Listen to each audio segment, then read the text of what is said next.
Brown says, get that India. Big boy. Call an ambulance! Maybe call a police! Oh, what a shot! What a shot! Campbell Gillard! Hello and welcome back to another episode of The Tip Sheet. It's Tuesday for us, which means it's NRL news and Parramatta news, of course, for the docket. And as always, I'm your host, John, also known as 4020. Joining me for another week of NRL and Parramatta stuff are my good mates, 60s and Quint. Okay, boys, we've got a lot going on. It's State of Origin time, and there's a lot of happenings in the code. But as always, first going to check in on both of you. So how are you guys doing? Mate, I'm doing particularly well this week. Things have settled down in the last 24 hours for myself. And also I've been buoyed by the latest award that's come our way. We've visited Oceania for an award. We've had an award from North America, one from Europe. Would you believe an award's come in from Antarctica? So we've gone to that icy continent there, and it's from the Mawson Research Station glaciology team, who voted Clint the best newcomer to a Parramatta Eels supporter podcast recorded in Western Sydney. Clint, I reckon, mate, you can take a bow. You are bringing in listeners from another continent yet again. Well, it's nice of Matt Burden in his trip down there to bring that award back up for me on his way through the Origin camp. So I do appreciate the team down there in Antarctica. Loyal listeners for quite some time of the podcast, I'm led to believe. Serenading me with this award, I graciously and humbly accept. One day we'll break into the Mark and McMurdo station. So Mawson's a good starting point, though. Well done, Quint. Yeah, absolutely. And before we go any further, boys, anyone reading my Team List Tuesday blog post will know that I badged attendance for this particular event as most likely towards the ultra-optimistic or the classic self-flagellating Parramatta fan. But 60s and myself will be live from Parramatta Leagues on Thursday night, 5 o'clock p.m. at the Bistro pre-game show with special guest Steve Ella. You guys know how much we love having Steve on the tip sheet. He's a wonderful guest, incredible player, even better bloke if that's somehow possible. 60s, I know we always look forward to our chats. So if you are out there on Thursday night, knocking off work early, looking to grab a feed, get out to the Bistro and catch up with us. Yeah, 5 p.m. on Thursday evening. And we look forward to seeing you there. And don't forget, grab that meal, as 40 said, chat with Steve Ella, and maybe grab a photo or two, and then head over to the big game after that. And one last point of business, boys, before we get into the meat and bones of the podcast, a quick shout out to the sponsors of the show, Star Partners Real Estate, Auburn, Narellan, and Parramatta. Greg and the crew are wonderful partners of TCT in everything we do. And without any further ado, let's hit the stinger.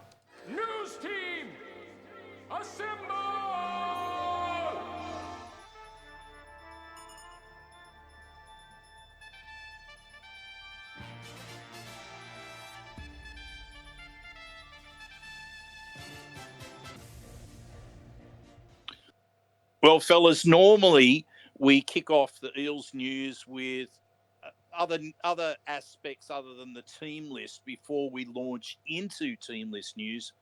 But it's been a pretty big announcement that's happened at 4 o'clock this afternoon on Team List Tuesday. So, John, how about you hit us with that news first up? Yeah, double boost for the blue and gold. We knew that Quinn Gutherson was coming back yesterday. We spoke to the media and said that he was back. Didn't specify where he was going to play, though. Adding a little bit of spice to that. But he's also been rejoined by Mitchell Moses as the fullback and halfback, respectively, for the Parramatta Eels this week. So massive boost for the team there, getting their two talismanic spine players back. On top of that, there's a number of little changes here and there as Trent Barrett begins to mould the team in his image. In the back line, you've got Sivo, Penasini, Russell, and Simonson from left wing to right wing, respectively there. Good to see that Will Penasini is at least available selection after missing out due to an infection last week. That's a big boost to the back line. Dylan Brown can shift back to his preferred position of 5'8" this week, and he'll partner Mitchell Moses in the halves. Reg, Hands, and Junior are the starting front row there. Brendan Hands getting the nod to play what looks to be 80 minutes at dummy half this week after a good showing against South Sydney. Joey Lussick being relegated to the extended bench. In the back row, Trent has made it official after putting him in there in that position last week before game day, but Kelma Tuolangi and Bryce Cartwright are his starting back rowers. Joe Ofangahi replaces Jermaine Hopgood at lock forward, with Jermaine obviously getting Queensland duties this week, or this week and a half till next Wednesday, making his debut for the Queenslanders. On the interchange, Blaze Talangi goes back to that utility role. Going to be interesting to see if Trent Barrett has a plan there and is going to look to get him into the fray in a specific manner, or if he's just going to be there for emergency cover. But joining him on the interchange is Sean Lane, Makatoa, and Woody. William McGreg's back for a chance to make an impression after a couple of good games in Cup during their 4-game winning streak. Yeah, and I think what we're looking at there is, and we're going to obviously talk preview a little bit closer to the day, but I'm almost getting optimistic with the team list as it's been presented this afternoon. Clint, what's your overall opinion? Look, I think optimism's the right choice of word there, 60s, because it's obviously the talismanic fullback in Clint Gutherson, and let's face it, our best player in Mitchell Moses returning is monumental news. But some of those little shifts across the rest of the side is cause for optimism in itself. I was very very happy with the work that I saw of Brendan Hands against South Sydney. Look, let's call a spade a spade. Joey Lussick's been struggling for quite some time, particularly defensively. I cite the fantastic work done by the Rugby League eye test better part of 6 to 8 weeks ago. Probably more on the 6-week side there, following our performance and ensuing performances against the Raiders and Dolphins respectively, that showed where we were really starting to drop off around that 49-50 minute mark. And in my personal view, Joey Lussick was a big contributor to that, and that's part and parcel because prior to returning to the Eels, he was coming off the bench in Super League and playing limited minutes there. So maybe there's a question over his capacity and also his current capacity when I say that, and for continued output, and likewise. Maybe looking back at the preseason program, what he may have been able to achieve there, and perhaps there was an overestimation of his capability to regularly produce 80-minute performances. I did hear a little bit of a whisper that he might have been carrying a niggling injury that may have contributed to him being relegated to the extended bench, and that they're monitoring that. But on prima facie, it's good to see Brendan Hands get an opportunity, and we'll see what he can do with both Gutherson and Moses returning to the spine as well. Yeah, and John, anything you want to add to that? We've got your Team List Tuesday, which people can read anyway, where you produce your thoughts. Anything you want to add beyond that? No, it's looking at the team list, I'm a little bit, there's a bit of trepidation of what they're going to do with Blaze. How he profiles as a utility there. So, like I said, if Trent's got a plan, I'm going to be interested to see it. Otherwise, Mike Asiva probably saved himself a week, another week of reprieve with probably his best performance in a while was 160 metres and some reasonable carries there. Beyond that, I mean, having Moses and Gutherson back is huge for the team, no doubt about that. It's not going to fix a lot of the issues around the middle, though. That's going to be on those guys to start getting back to marker faster, making those doubles, locking in better, and not giving up all that ground through the ruck. Hopefully we can get another good performance out of Kelma Tuolangi. Hopefully we can get that sort of one drop a game he's got in him at the moment under wraps. And, more Bryce Cartwright. We saw a little bit of him last week and it was awesome, but he wasn't involved enough. Now, is that a factor with his ribs? We don't know. So that's a little bit asterisk there. Maybe it's beyond what he can do physically right now. And then just from Witteramoo, I wanted to rip in this week. We need a bit of fire and brimstone for the bench. So, we need a bit of aggro. And I suppose the other one too, Makatoa, who didn't get many playing minutes last week. If Trent got the Brendan Hands thing right with the interchange, and I loved when he got Brendan Hands into the game, I thought that regardless of where Lussick was in terms of getting hooked or injured, that moment was the one that I've been clamouring for hands or whoever was, a rotation dummy half for us to be put into the fray. Absolutely. And I suppose that now comes with the caveat that I have concerns about Brendan's ability to play 80 minutes, given where he's been this season. So we're going to have to wait and see if that one there. But yeah, I understand why you're saying you feel the sparks of hope there, 60s, because you're getting back your star 1, your star 7, and the balance of the team might be a little bit better as well. So have to wait and see though, because Cronulla got plenty to prove this week. They're coming off an absolutely embarrassing, shambolic 42-0 shutout from the understrength Penrith Panthers. So, guess who's in their firing line right now? Mm-hmm. Yes, yeah. And how often do we have that happen as well, that we seem to be facing teams with something to prove the next week? And Yeah. certainly A revenge certainly game. certainly the case against the Storm.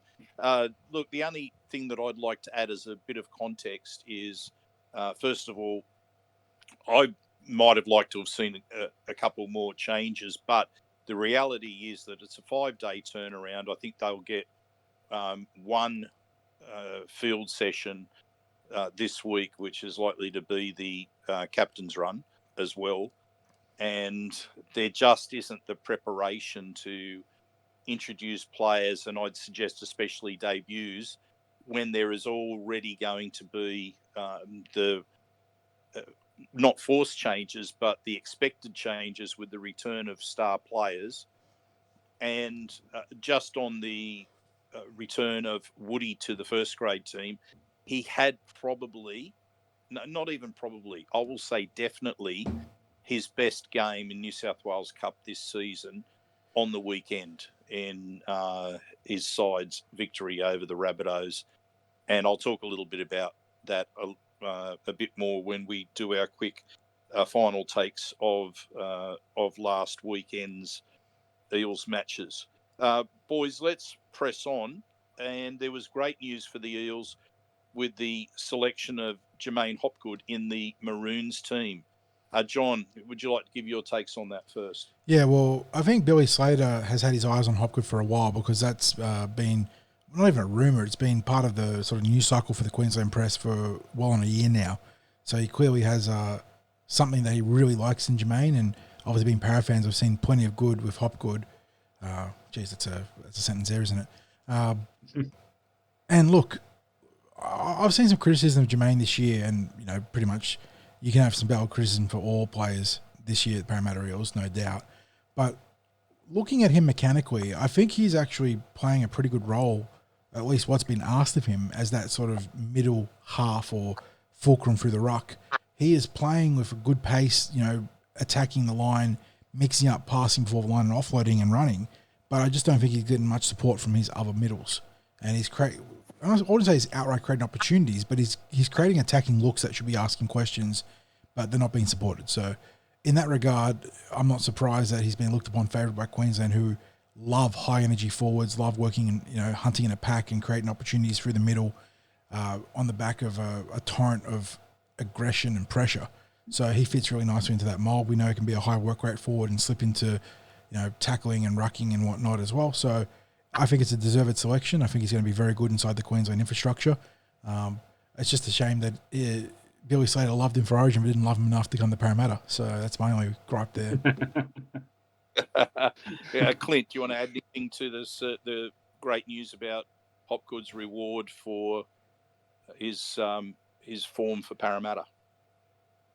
Beyond it being a really good feedback loop for the value that he's added on the field, what I really hope that he gets out of the experience is being exposed to some of those more senior leaders across the game in that camp and in that environment, is able to bring that value back to clubland and his football at Parramatta. Obviously he's going to get some invaluable experience from a myriad of angles going into that environment, being exposed to that coaching setup and those players. So beyond him playing individually playing well, I hope that we get to see that return to Parramatta. And the other thing I'd like to add is I think it speaks highly of his ascent from being a fringe first grade player in 2022 at the Panthers to now being a fully fledged State of Origin player in just 18 months at Parramatta. So a massive credit to him, and also credit to the Eels coaching staff in being able to bring his development along to that stage where he's now a much respected representative player. Fellas, just before we get on to some other Eels news, let's just give our final takes on last weekend, just starting with the NRL. John, when we gave our instant reaction, you said that there was some fun tries, also key individual errors. I was highly disappointed because we just saw so many points given up against a team that was struggling to beat anyone. Mm-hmm. Anything you want to add after a few days' reflection? I don't think the needle moved too much with further introspection and reflection. The Eels started very slowly, a number of really boneheaded mistakes on top of really soft defense. That just completely took the game away from him within the first quarter of play, or close enough. I think it was 26 minutes was by the time the fourth try was scored. So, anytime you do that, you're never going to win the game. And I know there's some historical comebacks that have been in the high 20 points and whatnot, but the Eels aren't set up for that right now. So, yeah, they mounted a bit of a resurgence and had some fortune to get Latrell Mitchell Simbin, but not Joe Simbin. And the NRL provided, I'd say they provided clarity, but I don't know if it was a clarifying statement about why Joe wasn't Simbin or subject to any final suspension. And it didn't really help. I don't understand mechanically what the difference was there. So it's a bad loss. We played the same amount of football in terms of minutes that we've been playing for the 5-game or the preceding 4-game losing streak that got extended to 5 with that loss. But we just moved around the moments that we weren't switched on. So instead of it being the first 40 minutes where we were, competitive and locked in, it was, minutes sort of 25 to 55 or 25 to 60. And we still had the slow start and bad finish. So, yeah, not too much to salvage from that. And all I can look forward to now is that maybe Moses and Gutherson energise his team significantly. Yeah. Clint, your final takes on the loss to the Rabbitohs? I'm brutally honest, gentlemen, the game felt like the funeral of Brad Arthur. And some of the performances, most particularly in the opening of the game, reflected a tone not too dissimilar to that of a funeral. That sounds pretty harsh to say, but observing it, that's kind of what it felt like. Fortunately, they were able to stabilize and give us some signs of life by getting the game back to 22-16 or 24-16, I think it might have been. And there's definitely some encouraging signs there. But much like 40 just said, we just rejigged the order and the sequence of our games to date, and we continue to be a side that cannot play 80 minutes. So, hopefully the return of some senior players instills a little bit more confidence, and sometimes just having the presence of those guys in there and giving you the words of encouragement when you're when you're under fatigue and struggling can help some of those fringe guys and those guys that are on the periphery of the leadership group find that little bit extra. Find one more tackle. Find one more set to absorb. And also we hope. So the proof will be in the pudding in coming performances, and hopefully it's sort of something the players can wash themselves off quickly. We've got the advantage of a quick turnaround here now, and fortuitously get to come up against a side that, although having their revenge game following a poor performance themselves, are Origin affected. So it's up to us as the home team to try and take advantage of that and hopefully kickstart something of a season for ourselves. Thanks, mate. And just going over as well the lower grade results last week, it was a win for both the Jersey Flegg and the New South Wales Cup team. John and I covered the Jersey Flegg game in a little bit of depth in our instant reaction. it was a performance where they were able to beat the top 4 placed South Sydney Rabbitohs in that Jersey Flegg competition. Very strong performances from Arpa Twidle. I thought he was outstanding. The second stint of Sam Tuiviti just was very, very dominant.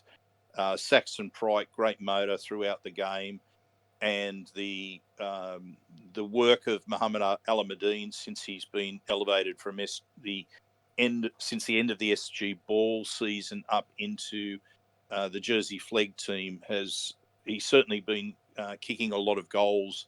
I mean, figuratively in that respect. John, I don't know whether you got to see footage as yet of that try that he scored. Have you checked that out as yet? No, I forgot to, honestly. I'll see if I can pull it up while we're having a quick chat. I'll do my best. It is 11 minutes of Flegg highlights, but I'll scoop through and find it while well, let me just quickly talk Clint through it if I can while you're looking at that. Clint, just to put it in a bit of context, this was the second try that Muhammad had scored in the game, and I said to John, whilst the context of a Jersey Flegg game opposed to an NRL finals match made it completely different. As I was watching Muhammad beat quite a number of defenders on his way on a cross-field run from over near the sideline to scoring under the post, there were almost elements of Jared Haynes' run to score against St George in the semi-final match in 2009. Remember that one well? I was there on the hill. Yeah, so look, he probably beat about 6 or 7 players in a run where he probably shouldn't have been able to score, but it was just a combination of elusiveness and power and look, it's in the context of it being a Flegg game, the comparisons probably can't be made, but again, returning to the context of a Flegg game, it was still an outstanding effort from a player who continues to improve over the last couple of seasons. So credit to Muhammad for that. As I said, it was they've only now had 3 wins for the season, but 2 of those wins were against a couple of teams competing for finals placings, being South who are in 4th place and Manly who are in 6th place on the ladder. So I'd like to think that, they were especially dominant in this game. Even at 26-8, I think the score flattered South. Mm-hmm. And it has to be a good team performance to get that sort of scoreline. So I think I'd like to think they will have more wins left this season. And although I haven't as yet seen the team list, I would imagine that Josh Lynn is probably back in Correct. Jersey League this week, And with the return of Deja. Arpa back and to Arpa. fullback, yeah. So he's been a vital part of that spine, being able to show some serious flexibility between playing in the front line and the back line there. Now, were you able to check that out just quickly while I was? Yeah, I caught speaking? that. It was a clearing kick with some good hustle from the Eels to force a mistake, and then Mo gets the ball and dances from left to right, and ends up fighting through 2 or 3 defenders to get the ball under the post. So it's a pretty fair effort. Yeah, absolutely. So credit there. Now, just quickly on the New South Wales Cup match, I was able to watch footage on that, the 32-24 victory over South Sydney. I mentioned before that it was probably Wiremu Greg's best match of the season, but of course there were strong performers right across the team once again. Buds Arthur was just toying with the defence around the ruck. Matt Dury, trademark, great line that he ran to score a powerful try. Probably ended up sprinting something like about 25 metres to the line, put through a hole by Ethan Sanders there, I believe, for that one.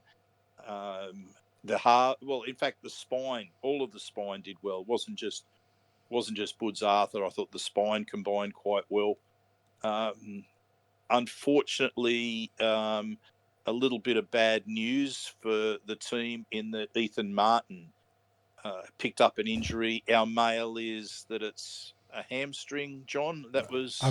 Was the mail that was coming through. Yeah. Yeah, and so he might be out for an extended period. I think they're talking about. I think early news was maybe 6 to 8 weeks, but we haven't had that confirmed. I don't think, but yeah, not great, because Ethan was certainly starting to show that the promise that he had of being a player of the future on the wing for the Eels, he was starting to show just what a valuable inclusion he was becoming in New South Wales Cup after spending a bit of time in Ron Massey Cup. So that was unfortunate.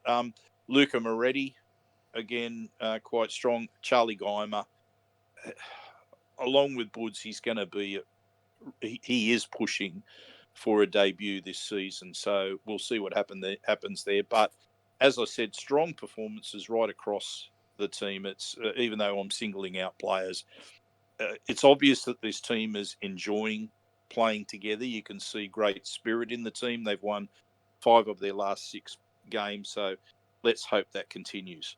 Okay, pressing on with more Eels news. We recently, only just last week, we received the, no, I think was it Monday? That the news about the Eels Foundation was early this week. released.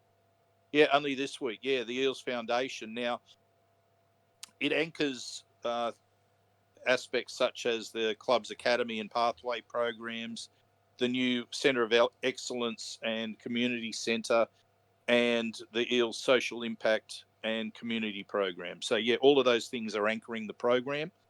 I just wanted to say, before either of you two boys have anything to say, just a shout out to Michael Basson, who did an awful lot of groundwork on getting the Eels Foundation started. Michael's not been with the club for a couple of years, but he spent a lot of time, doing some of this groundwork for the foundation. So I wanted to give him a bit of acknowledgement for this foundation.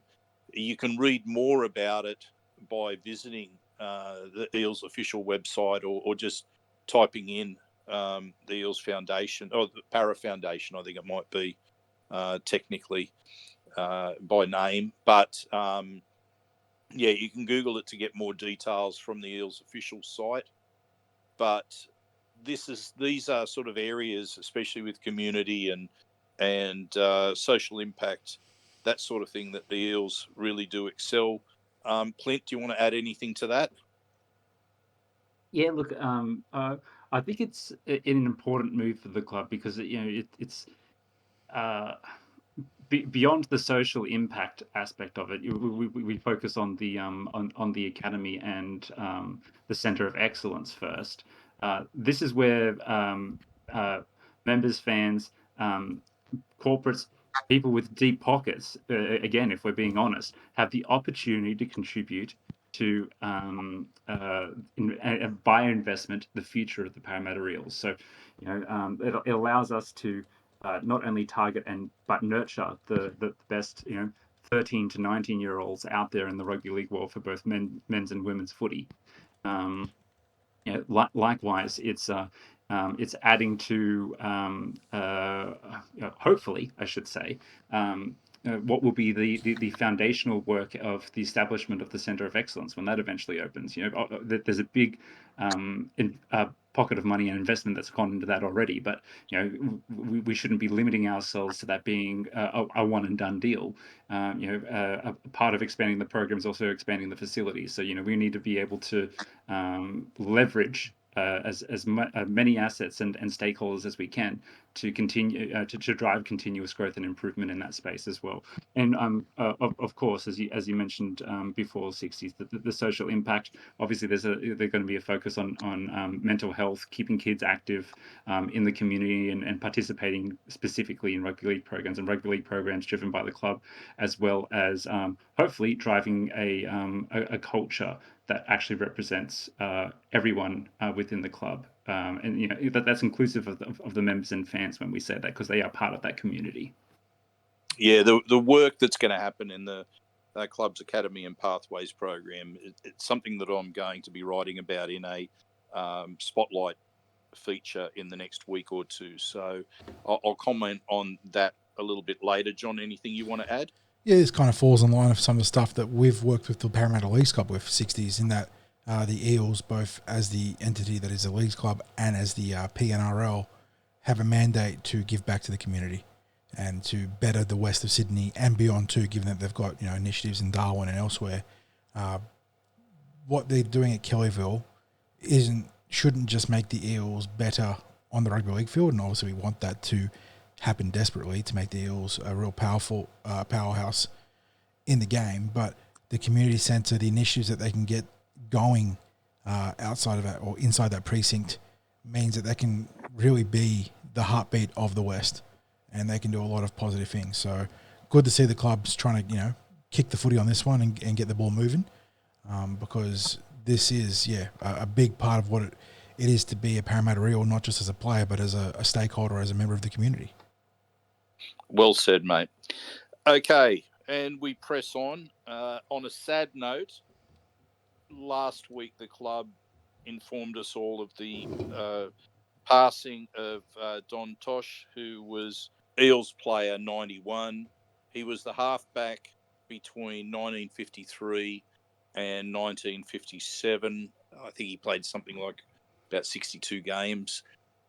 Of note was the fact that he was in an Eels team which was right down the bottom of the ladder in those days. He featured in possibles versus probables match, which was basically said he was on the cusp of representative selection. So that would have been no mean feat in a team that was, as I said, struggling during those years. So we extend our sympathies to all of the loved ones of Don Tosh.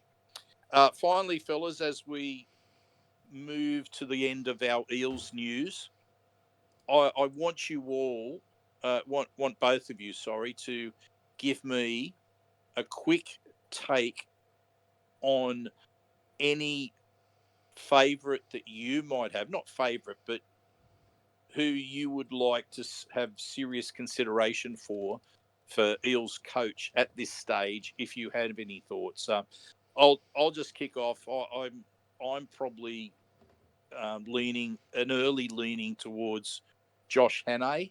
I think it's hard to determine who you'd pick as a coach. I'm now not too sure about some of the experienced candidates. Obviously, that's for the club to work their way through the decision of whether it's going to be an experienced coach or a coach who is, say, a younger coach on the rise. But how do you judge someone who's been an assistant coach at NRL level without actually watching them coach? That's probably the harder thing for supporters to judge on.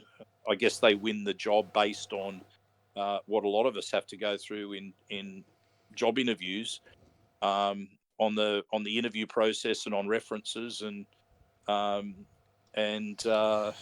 guess a little bit on known performances. So for me, Josh Hannay's had a bit of experience at being an interim first grade coach. He was highly regarded as an assistant coach and has assisted with the Queensland State of Origin team. So maybe that's an early leaning that I have. John, anything from you? Yeah, for me, I don't want to kick the tires on a retread, if you pardon the pun there. Coaches that have been there, done that and failed, even if they've been successful at some point, I don't think that's what the Eels need now. I am okay with the Eels taking a risk here. You've moved on from a 10, 11-year tenured coach. You're looking to reset, to reignite, to restart this whole thing.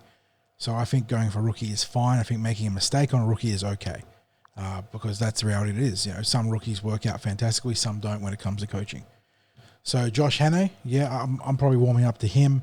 you need someone that's going to come in and bring both tactical nous, the ability to man manage, obviously, which I think is the single most important part of being a head coach, given that the X's and O's can be aided with by assistants and whatnot, and also the ability to give the Eels an edge with recruitment. Because as it stands right now, the Eels have, I wouldn't say we've got like a war chest, but we have clear needs to fill. The player market doesn't look flush with what we need. So whoever's coming in needs to have some sort of advantage on getting maybe, poaching from the nursery that they come from and doing the old, dirty rugby league thing there. That's going to be part of it. So I think Hannay is probably my lead candidate. I'm a little bit leery about Jason Riles because there was the whole tug of war between the Melbourne Storm and the Sydney Roosters for him, and now he is free to go elsewhere. He was meant to be Bellamy's replacement, and Bellamy keeps on keeping on, and now it sort of signs point towards maybe Billy Slater as the heir apparent at Melbourne. So obviously I'm not intimate with what Jason Riles brings to the table on an interview basis, and maybe he is a fantastic interview and presents a fantastic case to be the coach. But right now, gun to my head, I would say probably Josh Hannay.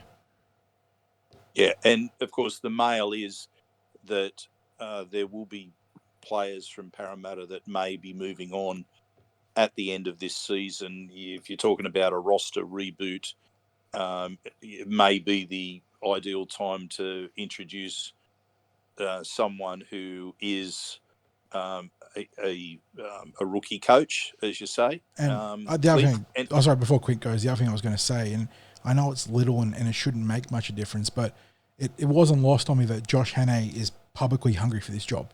Like, he is not playing coy about, it's Parramatta, they've got issues, I don't know if I want to, subject myself to that. No, he came out right and said, no, I want this job. So we know he's going to be someone that's going to come in there and really tackle with everything he's got. So that is a plus. Yeah, Clint, anything you want to add? I'm very weary on the assistant coach path. The reason for that is because it is the unknown. Likewise, I'm also very weary of anything that gets put out there in the media, regardless of the credentials of the people that might be supporting the case of any particular candidate. The fact of the matter is they're just being advocates, for obviously for people that they trust. But I'm more concerned that the pedigree of the person that we hire for the role is a strong leader that has presence, that can immediately command the respect of the playing group. Because the shift is that they've, as you both touched on there, we've had an 11 season coach depart. There's clearly his fingerprints all over the team and the club from a culture perspective, and something new's coming in. So you need to have someone who has their own presence and immediately gains the respect of the playing group and can hopefully do a job without being undermined. Now, you run the risk of when bringing in a rookie of that being a potential problem that you might have to navigate. Now, that might be a completely unfound risk, and I do say here that I'm being completely speculative, as we are when we talk about a lot of these things. But I'm very weary of an assistant coach. But that being said, both of you made pretty good points in around the tried and tested path as well. You can put a gun to my head right now, and you're probably going to have to shoot me dead because I can't nominate someone. I can build a case, a compelling case for a number of names, but I could just as equally build a case against them as well. So, in this hypothetical, I end up being shot dead because I honestly don't know what the answer is right now. If I absolutely had to make a decision. I'm probably torn between the things you're suggesting there with someone like Josh Hannay, and the left field name that actually seems to be getting a lot more attention at the moment is Michael Shaker, the rugby union coach. Now, I say him with the absolute caveat that was with a bunch of strong rugby league assistant coaches. I'm looking at him as the person, as the man manager, and as that guy with presence and leadership. But rugby league's a different game, and there's different people rolling around in those circles, and he might find himself being an outsider if he was given such an opportunity. But if I'm considering things from a leadership perspective, again on the caveat that they could get really strong supporting assistant coaches, I'm open to the idea of it. I'm certainly not sold on it though. Yeah, and well said there, mate. And I think we all agree that that there will need to be additions to the roster because we can't expect major change to performance without just by a change of coach. So, yeah. Anyway, fellas, that just about wraps up the first half of the podcast. So people who are listening at home and are ready to go and grab a drink, go and do so. I'm sure it's just going to be a soft drink or a coffee or something like that. Those listening in their cars or travelling by public transport to or from work, you'll be ready anyway for our best part of the podcast every week, people's favourite part, and that's 40's musical interlude. Well, technically musical is part of the interlude this week, but we are expanding our horizons a little bit. And I thought it was fitting. Eels on the back of 5 losses. There's hope on the horizon with Mitchell Moses and Quinton Gutherson back. So we're going to a very famous scene from the cinema. And just tag out days with losses and it'll all make sense. Ride out and meet them. For death and glory. For Rohan. For your people. The sun is rising.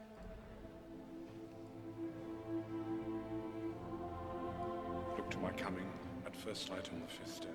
At dawn, look to the east.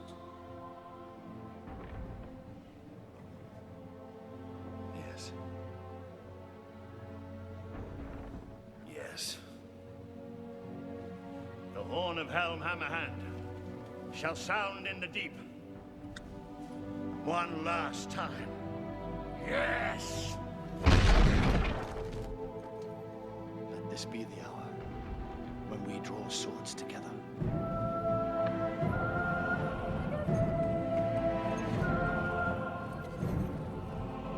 Fell deeds awake.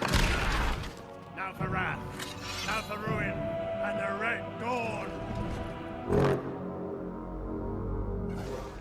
Of course, a famous scene from I don't know how I'm going to pronounce it properly, but it's Helm's Deep, the old Helm's Deep with the extra Helm's E. Deep, yep. No, it's the extra E in there because it's Are the heels there? Helm's Deep, Helm's Deep. Yeah, so on the day of the 5th loss, look to the west, not the east, and you'll see Quinton the blue and Mitchell the gold, ready to save the day.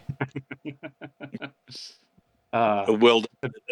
Again, mate, well done. And I'm sure that there's many of our supporters out there who just continually tip their hat to your selections every week.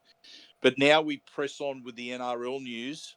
And John, can you just take us through the round 11 the round 12 results, and we'll just give our main take from the weekend. Yeah, after Magic Round, where it was a weekend of close contests, not so much this week or last week.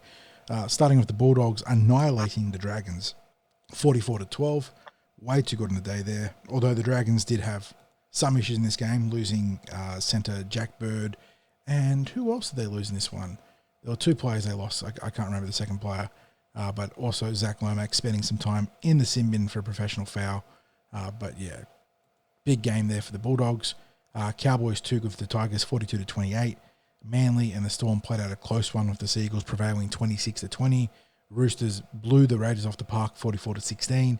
I already mentioned it, but the Panthers, who were missing a stack of players, absolutely annihilated the Cronulla Sharks at PointsBet Stadium, 42-0. It harkens back to the game they played last year, I believe, where the Panthers also completely blew the Sharks off the park. So well done there to the Panthers. And it, again, just as they sort of established themselves as maybe being able to stand shoulder to shoulder with other contenders, huge question marks over Cronulla's credentials when it comes to dealing with the big dogs in the competition. We've already talked about Parramatta's loss to the Rabbitohs, 42-26 there. There was an entertaining game on Sunday to kick off the action. The Gold Coast Titans winning in a high-scoring game, 36-34 over the Brisbane Broncos, so 70 points put on in that one. And that went right down to the last minute. Titans, again, overcoming some injuries and disruptions to win a pretty memorable one right there. Weekend capped off with another team that's been put to the test in terms of its roster and its limitations due to injuries, and that was the New Zealand Warriors, who won 24-20 against the Dolphins out at Go Media Stadium, Auckland, as they continued to try and build a bit of momentum after a slow start to this season. Yeah, look, my main takes on that, the resilience of the Titans, the way that they seem to be able to, after they got through such a horror start to the year, the way they suddenly showed a lot of fighting qualities, even in some of their losses. It's been remarkable what they've been able to achieve, given the players that they've lost before and during games. Is David Fafita being held to an unfair standard? Because prior to this game, the media were talking about how he needed to have a big game and was going to miss out on State of Origin selection. He had a monster game and still missed out on Origin selection. So is there something more to this that we're not seeing? Is like the coaching staff of Queensland, Billy and crew, are they more privy to something that we don't know? Because on surface, David Fafita has been one of the game's best forwards for quite a while now. And I think the only thing that's, maybe he's not meeting is his actual salary cap hit, and that's a reflection of what the Gold Coast Titans chose to do, not what he did. Yeah, and look, I guess the thing is it's to the Titans' benefit that he's not being selected. They get him for games that maybe they would have missed out with him. Apart from that, for me, the Sharks losing by that sort of scoreline to a Panthers team without Cleary, as you say, rightly raises some concerns about where they are at. And I say that with us facing the Sharks this week and a Sharks team without plenty of self-awareness when we say that, 100%. Yeah, absolutely. And you might as well have made that. I was going to say, you might as well have made that a 50-point game, in my opinion, because losing 42-0 in that manner means as much to your premiership credentials as getting the infamous 50-point, curse put on you, because you weren't full strength. Don't get me wrong, and I know they lost Nico Hines during the game, but Nico was also choking up during that game, kicked out twice in the fall prior to the concussion and calf injury. So yeah, like I said, they've done so much to try and establish themselves as legitimately credentialed contenders, and then this happens, and they just go back to being flat track bullies. And I guess as much of that is the kudos that must go to the Panthers, who prove that they're not a one-player team. So I bet that Ivan had more than 46 words in his post-match presser this week. Yeah. So, and apart from that, that loss by the Dragons, it really does highlight the problem if you lose a centre during the game, because you just can't plug it with a second rower. And we saw that earlier this season with that game against the Panthers. And in retrospect, the Eels did remarkably well, certainly on the scoreboard, to only really go down narrowly to the Panthers, despite the loss of Bailey Simonson in the opening minutes of the game with that high shot by Luai. But from the moment that the Dragons had to reshuffle their team, and I think they moved their centre from one side of the field to the other, positioned the second rower out in the centres, moved the defensive positioning of Flanagan. So really just a total disruption, and that's what happens if you're not carrying a back on the bench. And I guess nowadays it's whether coaches are prepared to carry a back on the bench, because it only comes down to covering the likelihood of an injury to someone in the back line. Good news for the Eels this week. Yeah, but the coaches genuinely have to make a decision, because if you don't get an injury to a backline player, the likelihood of you using that player is minimal, because you don't want to disrupt the backline just for the sake of giving game time to a player, unless you have something brilliant tactically that you're aiming for with having a back on the bench and using him in some capacity. Just having him there in cover all seems both these days maybe essential, but also in a way it's an extravagance to have at the same time. So bit of a balancing act for coaches. Clint, any observations from you overall about last round? Look, you guys have probably said a lot of what I was going to say in relation to Cronulla's credentials there. Huge, huge, huge question marks remain, and that's in spite of a fantastic start to their season. Prior to that loss, it was just a hiccup against the Tigers in the early rounds. And let's be honest, you face some teams in the early rounds and it can very much be a coin flip. Because you haven't quite figured out who's in good form yet and who isn't. So, the up and down nature of probably that first 4 to 8 weeks of the competition can mean that some upsets happened, and that seemed to be the case with the Sharks up until that point, because it was the only blemish on their record. Well, not anymore. And I continue to have question marks over them. John and I have touched on many a time throughout the show and through the off season that we continue to have question marks over the likes of both Newcastle and Canberra. We thought they were both pretty fortuitous to have the seasons that they did last year. But Cronulla's well and truly in that category as well. So I did think the Dolphins made a good fist of it, certainly in the opening exchanges over there in New Zealand. But great character from the Warriors to wrestle that one back, and I think they're slowly starting to find their rhythm again. But geez, to add a little bit to what you said there about a center going down. Such is the pace of the game, and in this six again world of rugby league that we now live in. I think even the likes of Murata Niokore in his peak, when we used to stick him out in the centres a couple of years ago, even someone like him would struggle trying to defend the shifts that happen. You really just cannot get away with a back rower out there anymore. And even someone as athletic as him and did a fantastic job for many games filling in at centre for us and being that Mr. Fix-It. I think even he would struggle nowadays. So it really is a loss for a side when a centre goes down.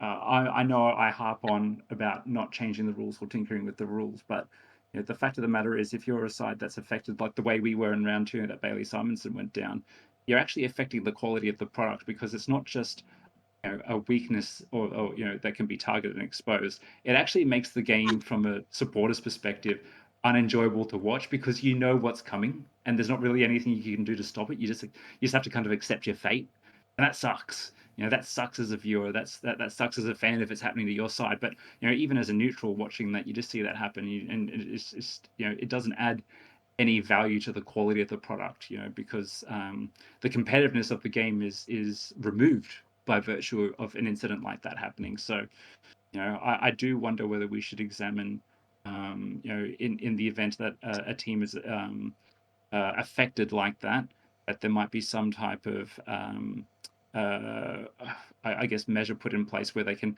potentially activate an 18th man back if they have it. I don't know. Grease for the mill at the moment. I'm not suggesting that that's the solution, but maybe a conversation worth having at a later date. Well, look, we name 18 players, with a player being the concussion substitute. So why not have 18 players from which, so 5 on the bench, from which the coach can activate 4 of them during the game? Because that's a worthwhile discussion. Yeah. We'll leave that for another day, fellas. We will get an opportunity to talk in a little bit more depth about Origin in our news podcast next week. But first of all, maybe just some overall takes from the naming of the Origin team. John, without going into too much depth, I must admit, reading the New South Wales team, it's not I'm not taken by it. I mean, I think it's a solid team. I don't think it's a great team. And do you know what? And I don't mean this disrespectfully in any way, but we have Jake Turbo as the captain of the team. Jake is an exceptional club player, of no doubt. He's probably talismanic as a captain for the Manly team. Whether he is a similar quality for New South Wales, I guess the coaches and the representative selectors have always felt that way. Am I being harsh in thinking that, in having doubts about whether that should be him in that role for New South Wales? Yeah, I think that's completely valid. I mean, I've spoken along a similar vein when we've discussed Jake in the past on this podcast. He is obviously a very good club level player now. And in terms of heart and soul of a team, you can see why he's so important to Manly. You know, he is. Oh yeah. There are many players who, for their club, are, like the club, for them, they might be worth $1 million to the club.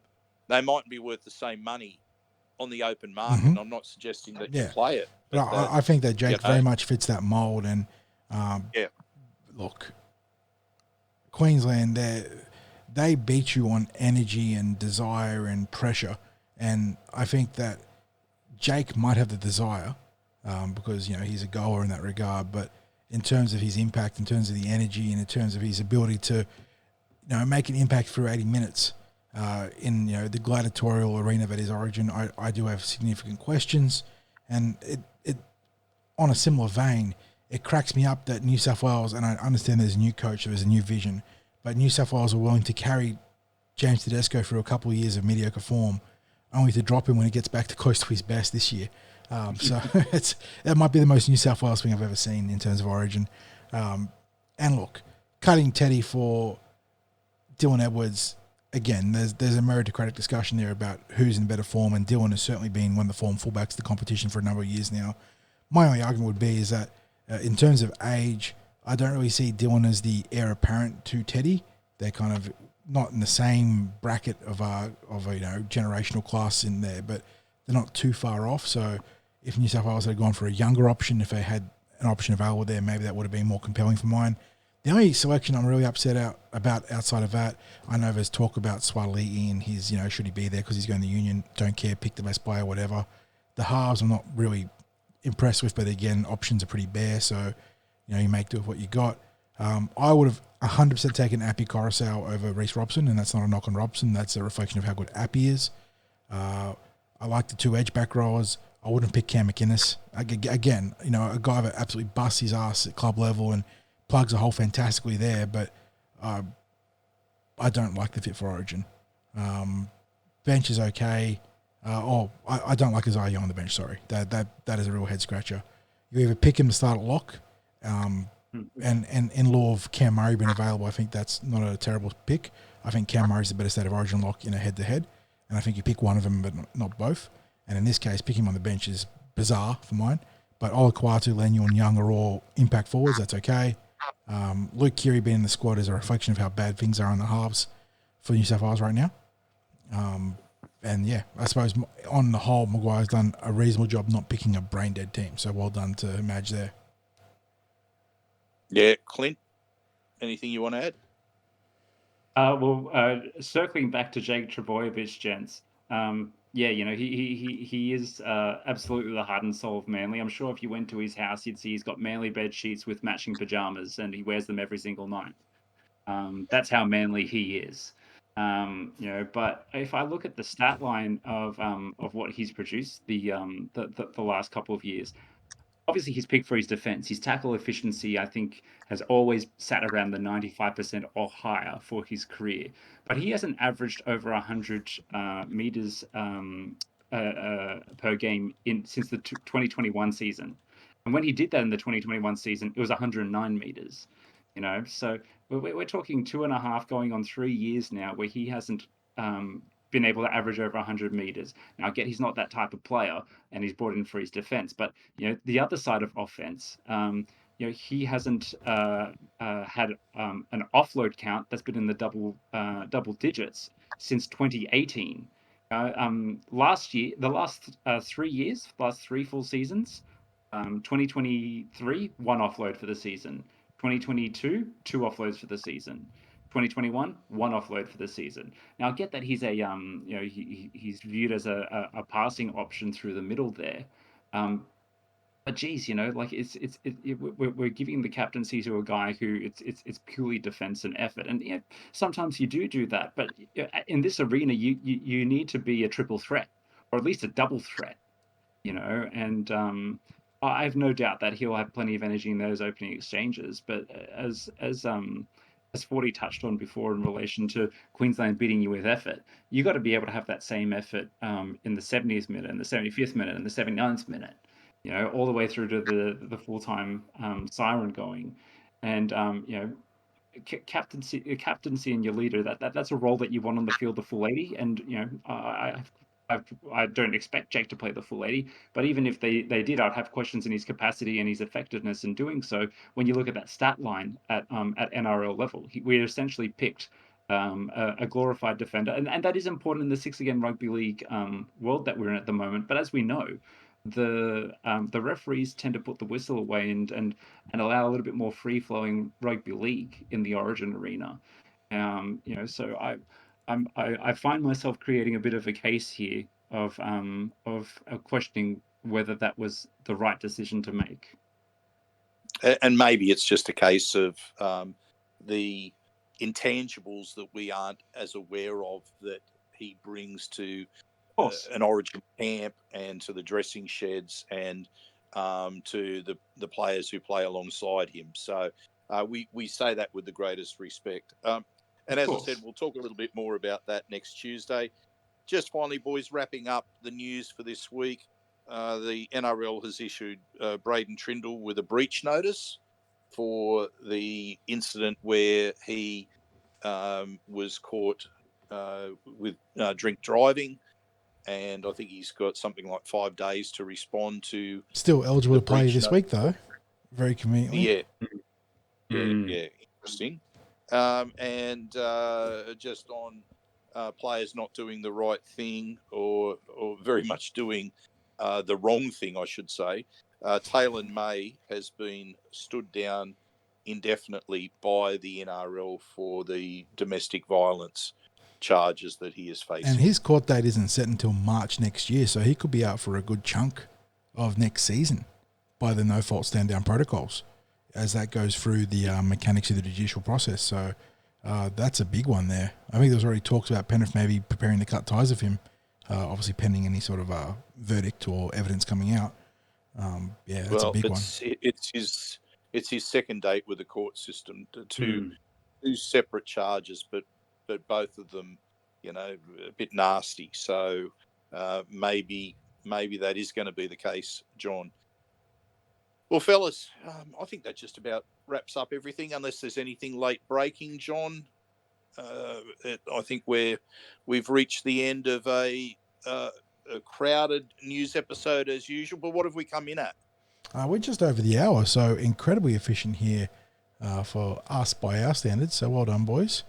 Completed our sets. We completed our sets. Yeah, we hit the KPIs this week, so well done. Yeah, so and just before we go as well, a mention that John and I will be at Parramatta Leagues Club on Thursday night in a pre-game appearance with extra special guest Steve Ella. So Steve is always popular with Eels fans. Get to the bistro at 5 o'clock and you'll be able to catch Steve having a bit of a chat with us, not only about his career, but also talking about the big match between the Sharks and the Eels. So again, just repeating, that's at the home of the Eels, Parramatta Leagues Club, 5 p.m. And that gives you a chance to have a bit of a listen to Steve, get to meet him, maybe have some photos taken with Steve after his appearance with us, and then grab a meal, a drink, and head over for the big game between the Sharks and the Eels. Again, thank you to our sponsors, Star Partners Real Estate, Auburn, Narellan and Parramatta, Greg and the team, great supporters of the Cumberland Throw as well as the Parramatta Eels. John, well done. Clint, well done, especially for your award this week. And as I always say, go you mighty Eels.